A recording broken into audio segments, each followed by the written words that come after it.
Welcome to the SailSavvy channel. This is your host Magnus with Captain Cognac co-hosting. Today I'm going to be revealing my foolproof and very easy vinyl wrap method.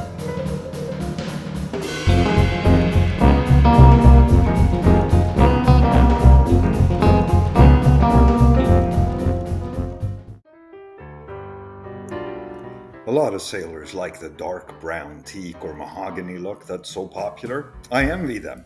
Although I have an easy method for rewrapping the interior, it's still nowhere near as easy as simply enjoying the way it already looks.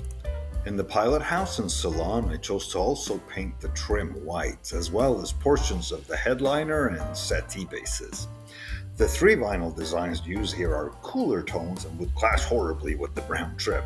It still clashes with the beige, but not as bad.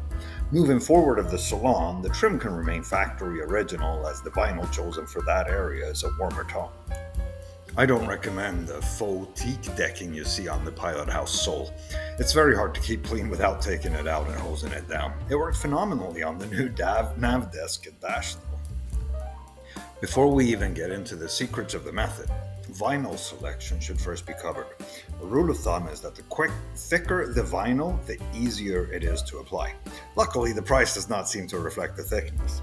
Quality varies greatly among the lower cost varieties. I get lucky sometimes. Other times I've come across poor adhesion, visible pixelation, and wrap that actually cracks. If you want to get guaranteed high quality, just go with the DC Fix brand. The other important aspect of the vinyl is the design or pattern. Lengthwise wood grains are much preferred if you value ease of installation. Stone finishes, burls, and other non-linear patterns have to be applied in full-width pieces, which can be daunting to handle. Linear patterns can be cut into smaller strips. Once installed, the seams between pieces fade and the strips blend together naturally. Clean the surface before applying the vinyl, especially the sides and back. I use acetone. I don't know if that's wise. Seems to work for me. Soap and water with a rinse-repeat method would likely do just as good a job. Cutting the vinyl into 6-inch wide strips makes for a much simpler application than a whole width. Applying it lengthwise rather than the more common vertical direction is just my personal choice. Removing the doors altogether and taking the hinges off is definitely easier than the way I'm showing you here. I did do that in the galley, but wanted to try out this less patience requiring approach. For the doors, cut your strips a couple inches longer than the door is wide. Apply it gradually from one end to the other while peeling back the liner. When you apply it, leave about an inch overhang. Carefully cut away the corner of the wrap, as pictured, so it aligns with the side and top of the door. Scissors and an X-Acto knife are recommended. Starting from the hinged side, fold the wrap around the front edge of the door and press it down hard on both surfaces. Work the wrap between the door and the cabinet and wrap it around the back, pressing down hard around the corners. I use the back of my thumbnails for pressing. A plastic tool of some kind would likely be wiser.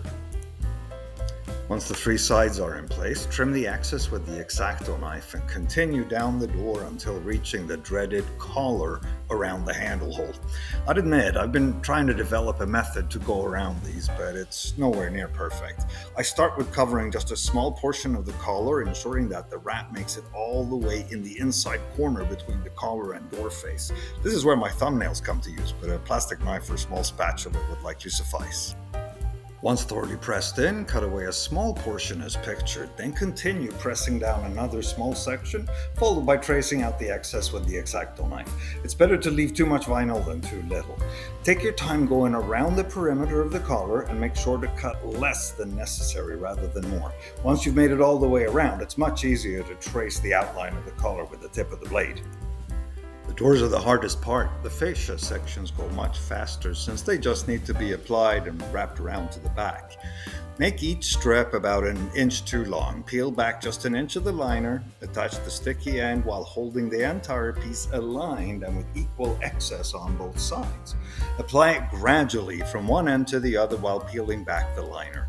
Thoroughly press down hard into the corners and finally trace the X-Acto knife down the inside corner to trim off the excess vinyl.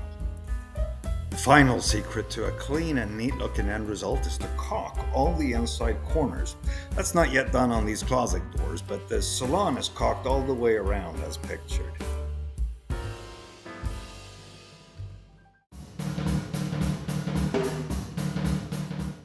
Thank you for watching this episode of our Do-It-Yourself series from SailSavvy.org. Myself, Magnus, and Captain Cognac are standing by on channel SailSavvy.